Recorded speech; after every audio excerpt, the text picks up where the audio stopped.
Welcome to another episode of I Quit My Job with Karlyn Percil. Oh, thank you for inviting me and for rekindling our connection. Oh, Because nice. prior to this, I hadn't seen you in a while, and Right, I right. remember the joy I felt when I saw you at the Viola Desmond's Oh, yeah, TIFF, that's right. That's right. fundraising Fundraising celebration. for Shout out to Dr. Pamela Pelt, talking about powerful women who have paved the way for me to be powerful, who have been role Okay, models, who okay. have embodied what it means to really be love and to show love. Mhm. And you are also part of that circle. You know, being an immigrant here, actually, I celebrated my 20th year last year. Oh, wow. Yeah, 20 and years. it honestly took, the Giants of Africa asking me to host the 20th gala. Mhm. That actually forced me to pause and realize, wait, hold up. This is Wow. also my 20th year. Wow. Just in just deep gratitude, just really deep gratitude, us reconnecting when we're reconnecting. Mhm. What led us to me now being here, because immediately it was like, oh my gosh, we have, those people you haven't seen for a while, but you Right, just know right, that they're right, your yeah. lifers. Right. You Yes, know, yes, it's just yes, feel yes. good energy. Yeah, the energy's nice. Like, it was just easy. You know what I'm saying? It was Very just great. easy. I think you can say that what I'm up to now is what I was up to when we met, right? Okay. I think if I had to boil down what I do in one word, it would be just spreading love and reminding us to find our way back to ourselves. And I do that through different pathways or different mediums. Right. So I've dreamt bigger into my purpose, which Mhm. means that the expression of that purpose is different. Right. You talk about, having the privilege to be on Cityline, which is hosted by a Black woman. Mhm. And I get to talk about everything from social justice, how to be a better ally, microaggressions, to how to be the main character in your life, to how to Right. set bold goals. Like Right, that is one part of what I do. KDPM Consulting Group. So there's Karlyn in terms of me as a teacher and sharing the wisdom that I've learned. Because one thing that I've learned in this work is that I'm just a knowledge custodian. Right? Knowledge custodian. Yeah, Nice. you can't be a Nice. gatekeeper for something that was given to you for you to Right. give to the collective, Right. right? So part of the work that I do is rooted in that. We call it the transformation model. How can we create a better society and a better world by creating better humans? Wow. So through KDPM Equity Institute, this is our learning platform. So this is where we've combined ancient wisdom systems, ancestral knowledge systems. I've taken like traditional leadership and organizational change theory, emotional intelligence, neuroscience, like all of those modalities. How can we fuse that together, but center systemic change? Wow. Wow.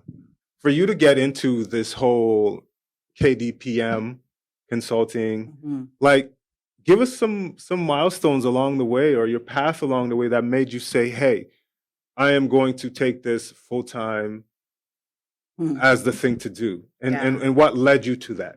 What led me to that, I would say the first milestone was looking at I really called it my longest chapter of dream. Back home, I also worked at the bank. So I came in with like 8-9 years of banking experience, teller, frontline. I was in charge of a branch.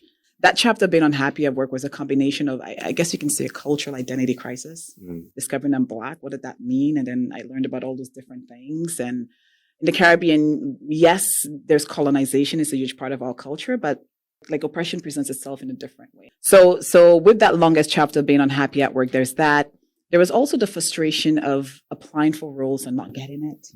You're getting the pats on the back. Oh, you're great, Karlyn. But it doesn't translate into anything greater than where you are at and what you've been paid. Okay. So I think it was a combination of all of that and also not having the freedom for us to speak. And honestly, that was what drove me to start, we called it the Caribbean Network, when we brought all Caribbean folks together. Right. And I started getting some reprieve from that. I'm like, oh, wait, okay, I'm not alone. What's the voice that you were looking for? Like what was being limited at that time? I think at the time I couldn't even speak my truth. Like I couldn't. I remember I went once to HR and it was a clear case of racism in terms of what the person said. But I remember gaslighting myself, saying like, "But did it really happen? Oh, don't make a big deal out of it." Right. So when you're constantly denying yourself your own experience, when you're like actively participating in your own gaslighting, it does something to you. right? Trusty roads. You forget who you are. And as much as you know, yeah, I can do it. And I remember thinking like, girl, you grew up, you had to go to the pit toilet. You had to go to the river to bathe. You can flick on the lights. You live downtown. What do you have to complain about? Right. But it's that type of binary thinking, I think, that forces us into those depressive states. Right? Because, yes, I can have that, and I'm grateful for it. And I can still acknowledge the fact that, man, I'm not happy right now. So what spirited the change? What spirited the motion to say, hey, you don't like what's going on? How did that come to head? So that came to head, again, going back to, and it was a very senior person, that incident. And when I went to HR, obviously HR wasn't on my side. A lot of the practitioners, the system failed them. The education is incomplete. And number two, they weren't taught how to put the human at the center of the resources, right? I think the final straw for me was when and at the time, we had a very small team. I was the most senior person because I worked for international banking. So our clients were like in Central America, North America, and the Caribbean. My boss was actually stationed in Trinidad. But I remember when we finally got funds to expand our group. And they brought in this white male leader. But when that role came up, I had applied for it, the director role. And the person they brought in, I remember he came to me and he was like, Karlyn, you've already done all those things. It looked good on your resume. He basically wanted me to continue his job while he had the title and the salary. White mediocrity in the workspace is probably one of the biggest psychological violences we have to go through, because they are not held accountable for their lack of leadership, for their lack of management skills, and also for their lack of accountability. I remember the first time I wrote my resignation letter. That was the catalyst to write, I think, my first resignation letter, because there was another incident. So that was the first catalyst. I did that. And when I looked at the resignation letter, there was one thing I was very clear about. No one is going to kick me out of the door. I am going to walk out. And when I walk out, I'm going to walk out on my terms. So meaning that I had to also take a critical look at my resume and ask myself, are you satisfied with what you have on paper right now? And I had done great, but there were a couple of things based on what I knew I wanted to do in my business, because I always was interested in human being leadership, training. And that was a huge part of my role at the bank, training leaders on new systems, new procedures. So I wanted a couple of things for me to really own that title and to learn more. And I remember I asked for them to pay for my adult training certification. Oh, nice. Yeah. I love that. Oh, no, they said no. They said no, though. That made me more determined. Oh, wow. They said no. So after I wrote that, did a couple of tightening up. The second one was, I remember, again, that VP, another white leader, he accused me of not being a team player. You're not loyal to me. Why the hell would I be more loyal to you?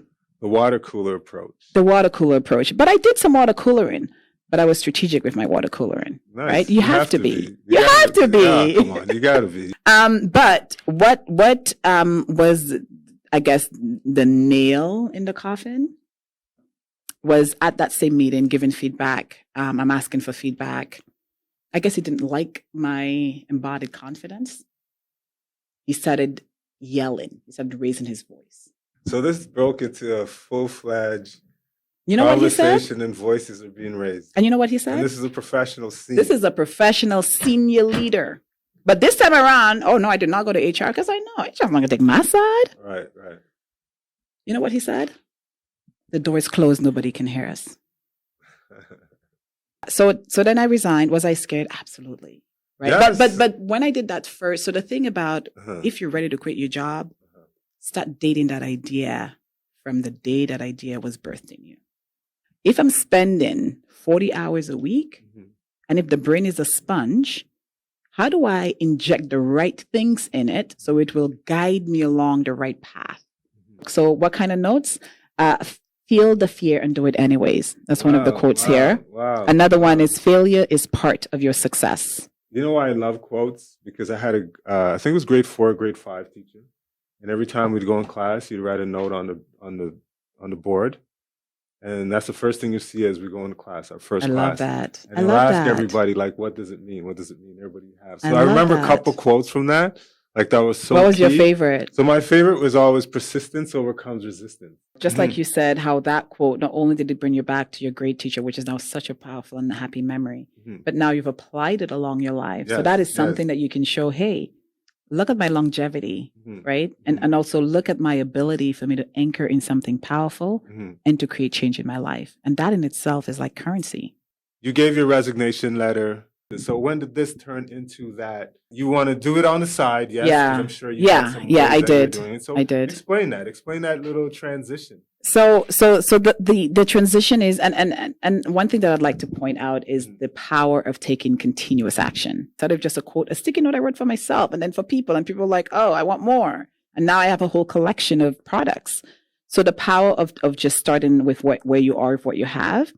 And then I would say the second one is sharing the love of what you're doing. I just used to share and talk to people. And sometimes I just used to write a longer form, which was how blog posts, I ended up with so much content on LinkedIn because I used to write it. And somebody's like, yeah, I was going through that. I said, actually, here's what I learned about, the brain. And here's how I applied it from a leadership perspective. And then they would be like, can you send that to me? I'm like, oh, wow. Oh, sure. I was having a conversation with her. I said, you know what, she's like, let me know when you're ready to be stolen. I'm like, hey, I'm ready to be stolen. Stolen, eh? And this is what I love about powerful Black women. A week later, or maybe 2 weeks later, I got a call. Hi, Karlyn, I'm calling about your I'm like, sorry? She's like, can you tell me the name of your company? I'm like, I'm sorry, ma'am, my name of what? I said, can you give me 24 hours? I registered my company in 24 hours, got my HST. Bam, bam, bam. Nice. Signed a contract. I left. I became an independent contractor. So as a result of your first contract allowed you to make that easy break. Yes. And so what was that emotion like? Fear. Because because again, going back to the brain knew that every day you have a routine. You go to work, you get up, you follow the routine, you go. When I gave in my resignation, it felt like, because, it's 20 years, like 21 or 22 years working for the bank. Everybody's like, oh my God, your pension, and but what are you going to do? I'm like, well, but it's a year contract. What happens after? I'm like, I can think about all, so it was a bit of fear, but there was also excitement. Nice. There was also a little bit of doubt because I'm like, because what if I am good at what I have been doing, but maybe I'm not good with those skills in a new environment? So I would say it was a roller coaster of emotions. And that's the power of taking action, right? Because the more you take action, the more you can make informed decisions. Because you're no longer talking from a theory perspective. You're like, oh, I actually did walk that path. Right. I know how rocky it is, Right. Let's say there's somebody else now that's hearing your story and they want to have their first date. How can you share some emotions or what they can prepare for based on your lived experience for that first date? So here's how you do that. Date your future self. Meaning that you are now entering a space where you say, I want to be the artist, right? But you don't fully know what that is. You've received the invitation. There's that inkling. There's that the invitation, right? Yeah, it's an invitation. Every spark deserves a pause. So think about your values. How can you live them out loud? I shared a few of mine, right? What represents that spark? Find that thing, and for the next 28 days, date it and keep adding to it. Right? What are the fundamentals in dating yourself? Explain that. Yeah, and the great thing about that part of dating yourself is that no pathway is wrong.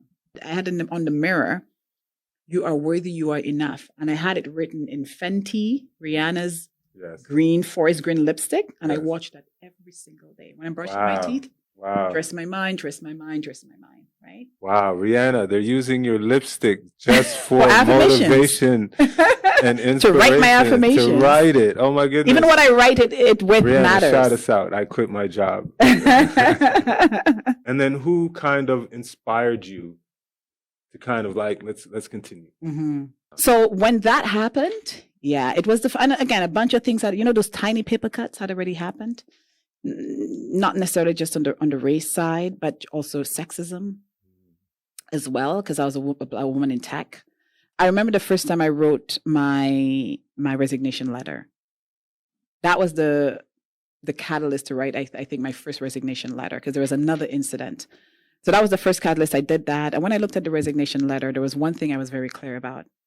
No one is going to kick me out of the door. I am going to walk out. And when I walk out, I'm going to walk out on my terms. So meaning that I had to also take a critical look at my resume and ask myself, are you satisfied with what you have on paper right now? And I had done great, but there were a couple of things based on what I knew I wanted to do in my business. Yeah, you never have the money for all your big dreams. My dreams right now, my bank account don't match, but that's my business. It's not had nothing to do with my bank account. Right. I just have to steward the dream. The rest will come. So my advice is to make the investment, believe in the investment, find the money, or the money will come. All the trademarking, all the things I needed to do, I did that. And you know what it gave me? It gave me a strong foundation for me to dream bigger. So you're saying, like, take those investments, take those risks. If you believe in it, do it. Find a way to make it happen. Better Habits Journal with Karlyn Percil. I love what's going on here. Thank you so much. You just fed my knowledge. You just fed my confidence. And thank you for giving such a beautiful gift to this growing community. Oh, wow. I'm excited to see where it goes. Yeah. Thanks for having me. Thank you so much. And thank you out there for peeping this episode and watching what's going on. And I appreciate you so much. And see you on the next one. Peace.